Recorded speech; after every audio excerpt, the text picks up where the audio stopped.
Hey everybody, it's Brent in Central Arkansas. We're going to do another grow on the personal use microgreens. I've decided I'm going to prepare these kits, and you see some of the components now.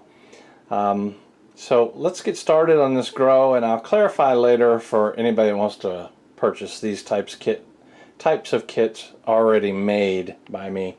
So we're going to grow Red Russian Kale.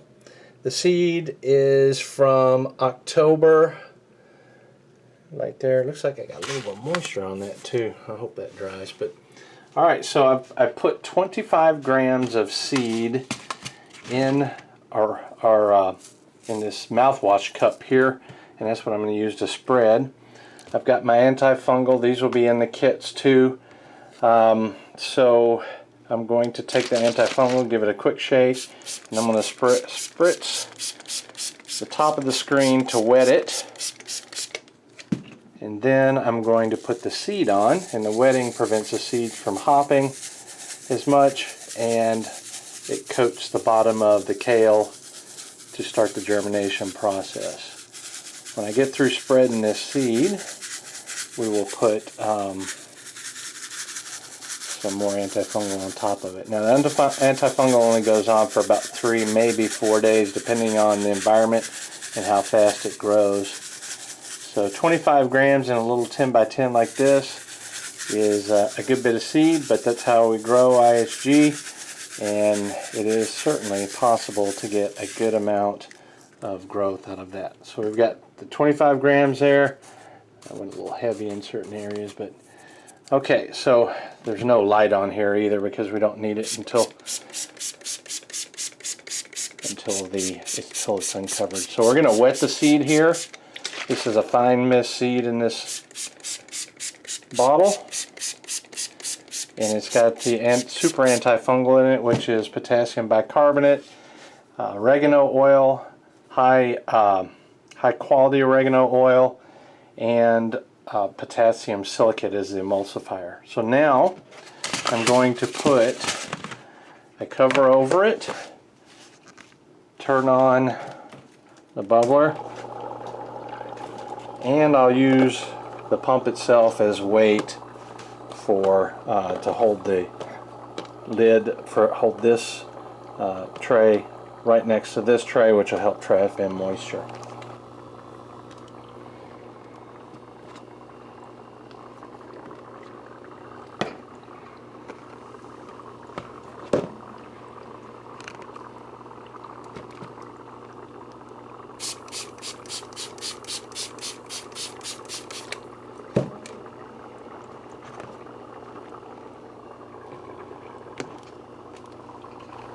You can see this tray is lifted up,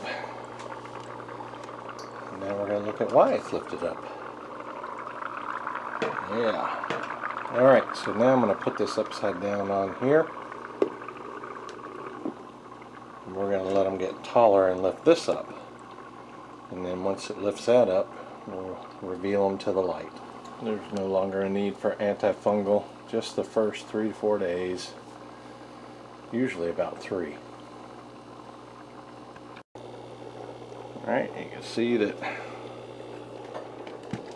microgreens have lifted this top off, and they've even gone to the side, shifted a little bit to the side.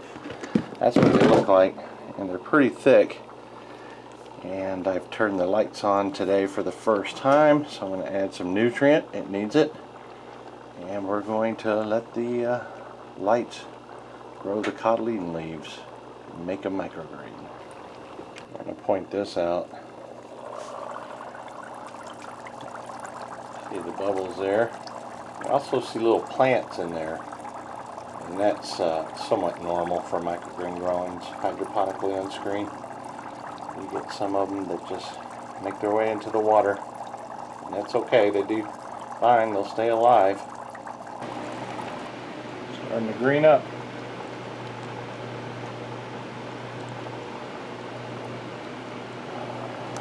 Cotyledons are starting to spread.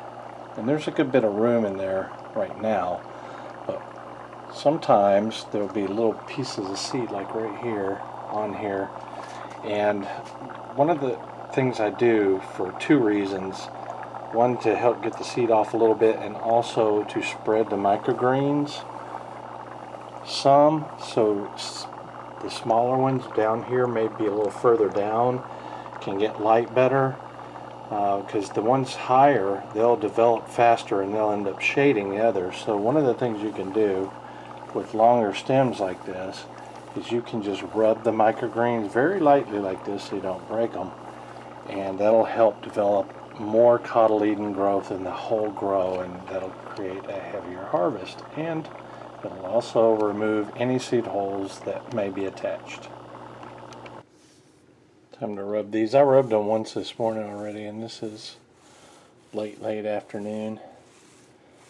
You can see rubbing them, it creates openings everywhere, and it gets to these smaller cotyledons that need light. It's pretty cold in the grow room now because there's no sun. It's been rainy for the past few days, but you can see there that the temperature doesn't get up high in here during this time, and I don't have the heater set to come on during the day unless it gets under certain degrees. I think 55 degrees or something like that. So anyway, that just means that things are going to grow slower. And you see the microgreens are going past the edge here significantly, and so while it's 10 inches wide, the tray itself, the microgreens themselves, are past 12 inches total in width.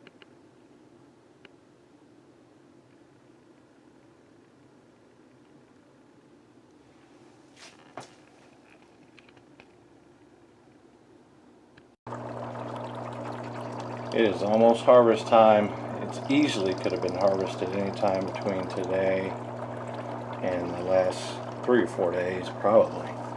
But I sure like the little frilly leaves on the Red Russian Kale, and you start to get a little bit of color coming in also on the stems, which is also pretty awesome. So now, today, I've added clean water. I'm going to harvest tomorrow. I've added clean water, and I'm going to disconnect the bubbler from it, and that way the plant will kind of clean out the nutrients, I guess, if you will, by having nothing but clean water, and any moisture that the bubbler's throwing up will be reduced to nothing, and so that'll give it a chance. The canopy here, if there's any moisture down in here, which there may be a little bit, that'll begin to dry out, and that way I'll have a good clean harvest. The extra things I've gotten was a paper towel here, actually 2. These are the kind that tear in smaller strips. The cover and a pair of scissors. I'm going to show you how easy it is to harvest. Now I'm out here on the deck and I'm videotaping, so it's going to be more complicated for me. But before we get into it, I wanted to show you the microgreens themselves, and so I'm going to grab them and get behind the camera at the same time so you can kind of see. There's a lot of microgreens there. If you hold it up this way, you can see that they go well beyond the edge of the tray and on all four sides. So there's a lot of microgreens there. Just wanted to show you that. Now let's get started. The first thing is we've already let it drain a little bit. So now I'm going to take this paper towel, and it'll become clear why I'm doing this in just a minute. And I'm going to take and I'm going to put the microgreens, I'm putting the paper towel on top of the assembly turned upside down, and I'm putting the microgreens on top of the paper towel, the roots. Let me show you what the roots look like.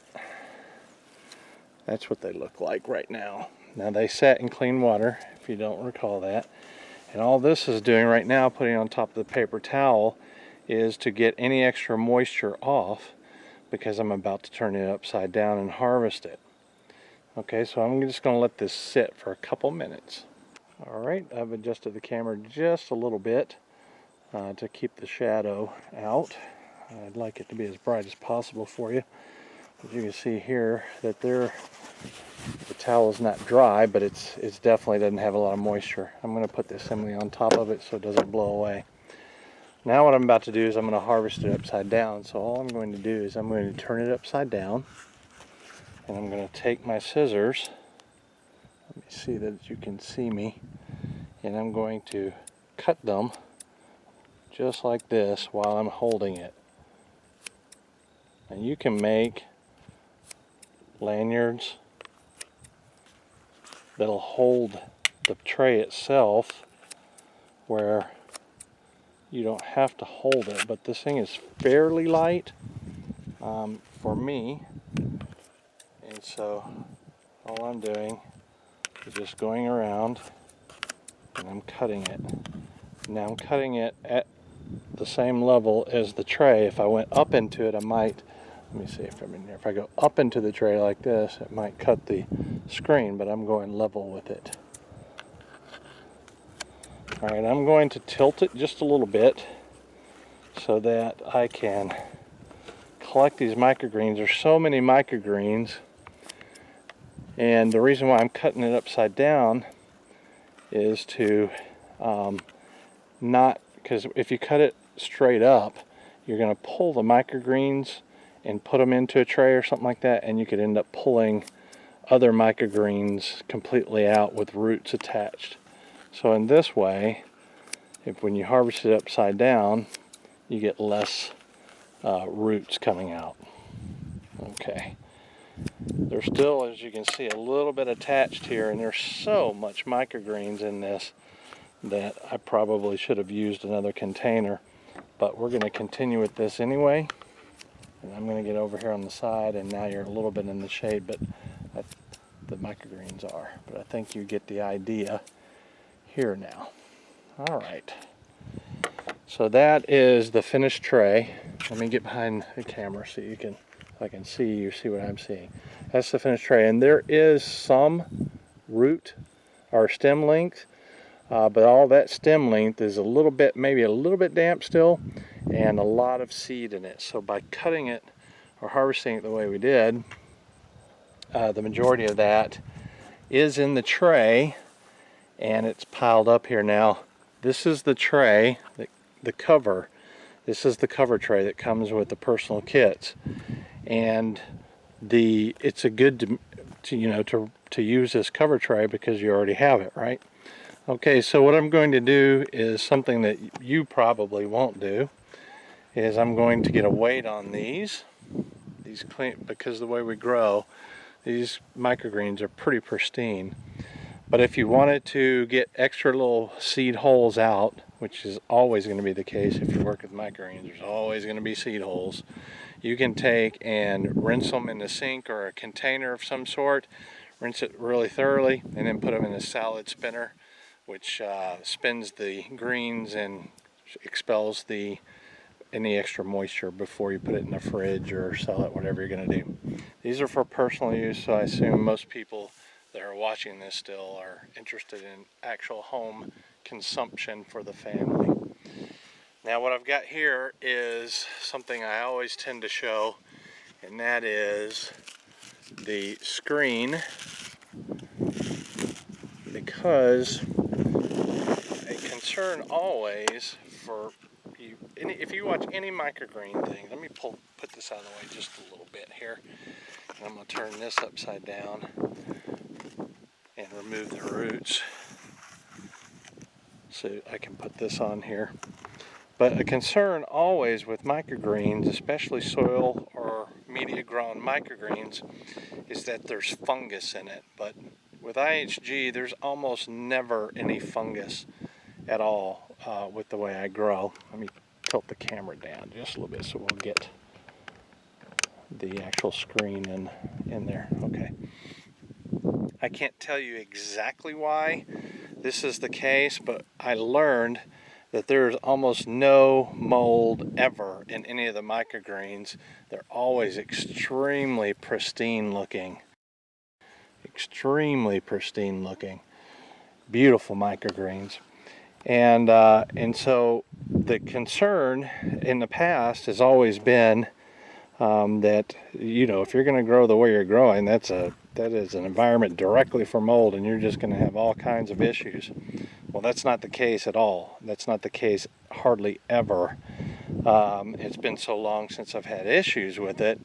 I just, because I know you're watching, I always show it. So let's take a look, a close look. The only way I know to make my point is to show you. All right, this is the back side. Now roots will get dark like this when they're exposed to air. They're typically fairly white depending on the type of microgreens grown. All right, so we've talked about the mold issue now. I've got you a little bit in the shade. I'm going to get over behind the camera and I'm going to show you how easy it is to remove the microgreens from the screen. So all I did was take the tips of my fingers here, not necessarily my fingernails, and I just pull it across the screen here just like that.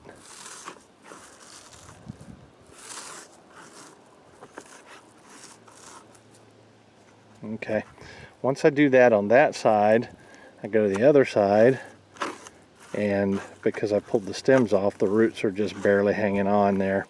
So this is what it looks like once you remove the stems and the roots. You got a little discoloration because of the air, but that doesn't affect the it's not mold and doesn't affect the screen or how it cleans or anything. This screen will come out just as pristine and just as pretty as it was before you started growing. Now, as it mentions in the manual, you can take at this point and you can rinse it in the sink to get the extra pieces off. You can pick it like that. But what I typically do is I'm outside and I just take a garden hose and spray the dickens out of it. But if you do it in the house, you can take one of those nylon scrubbers and just go over it like this, and on both sides, and then just pop it in the dishwasher. Now let me see if I can find one of them.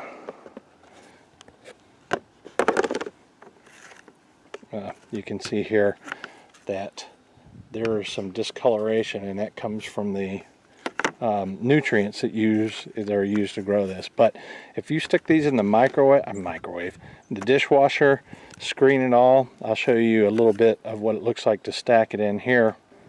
I'm going to put the trays in the dishwasher and demonstrate its use. I've got the screens folded over like so. There's other dishes in there. And then when it comes out of the dishwasher, these things look just like new. Just like new. It's awesome. So for me, that's what I do. I wash them in the dishwasher, the personal kits. They fit in there easily, and then this fits. I put it on the top. Well, I showed you. Put it on the top, and they all come out perfect. No damage at all to the screens. The screens are food grade. The pieces of the plastic are food grade. I get them from Bootstrap Farmer, and they all do well in the dishwasher, and they come out very nice. The screen, as long as you just do it like I just did, which is super, super easy to do, I can't tell you how long they'll last. 10 years, 20 years. So even though they may cost $3 or $4, whatever I'm going to sell them for, I don't know yet with the personal kits. Whatever I sell them for, it's a one-time investment, and then you got them forever. The deluxe kits come with 4. 3 of these size, which is the medium, and 1 small, and the basic kit comes with 1 small and 1 medium. So you already have enough to last years and years and years if that's all you do is just use this one kit. So now let's get a weight on these things. Sometimes things just occur to me, so I thought I'd share with it because it just did. I had this from, obviously the roots I just showed you, but all I did was I took and I did it like this because I was taking it inside. That's what I'm thinking. I need to not bring this in a mess or my wife's going to kick my butt. So I just did that with all the components, just like that. And while I'm here, you can see that it's discolored here from the nutrients. And you're thinking, man, that's staying forever. But I'm telling you, you wash it in the dishwasher and that comes right off. So everything works fantastic. So just use the paper towel. Even simplified it a bit more. All right, this is the way I weigh microgreens. I use a cup and I use the same tray that the microgreens are in to zero out the scale. Now the scale, this is my second scale that's done this. You can see here that, or maybe you can't see it, but the screen is very hard to read. It's like the back LED is broken, and I've got two scales that work perfectly other than that. So I'm going to use it, and I'm going to get you in close, hopefully enough where you can see what it weighs. Let me set it to ounces. I can't even see, I gotta get it over here.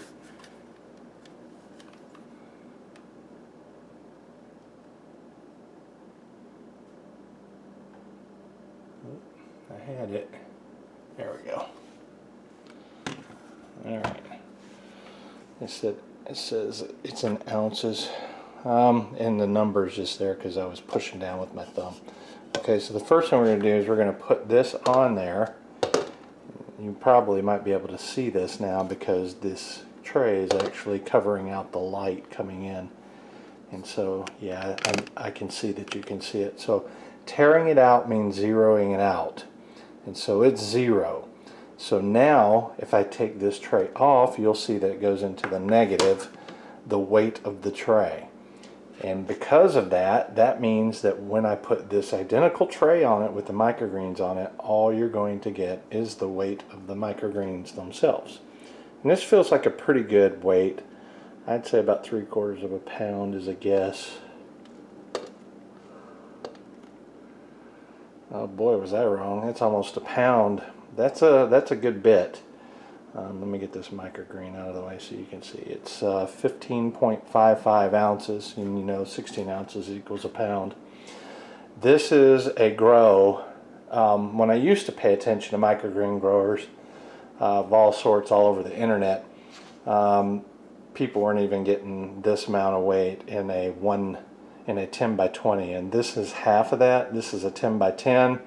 So I don't know how good people have gotten recently, but I still think this is a great amount. This is a pound of super concentrated, nutrient dense greens, and they are so good for you compared to their full harvest size of vegetables. Like this is Red Russian Kale. If you get a big leaf from a big plant, this is supposedly going to be a lot more nutrient dense.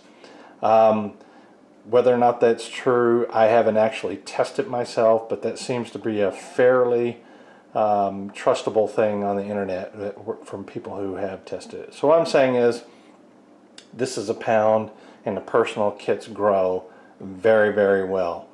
Now when we get to peas and sunflowers, that should blow you away as well. So 1 pound for a few days. I'll put the number of harvest days it took to get to this point. It's colder outside, so imagine it took a little longer. And so in the heat and when it's spring and fall, or when the temperatures are warmer, it grows faster. So that's it. That's all of everything that has to do with this particular grow with Red Russian Kale. I am ultra confident now in the capability of the personal use kits. And because of that, and the demand, people who like IHG so much, I'm going to start selling these kits pretty soon. I'll put a video up. This is the beginning of November. It'll probably be this month, maybe towards the end of this month, and I'll start taking orders for them. So, and then the way to find out how much they are and all that is just to email me. My email's in the description. And then I do all my transactions through email. So if this interests you at all, contact me by email. This is Brent. We'll see you later.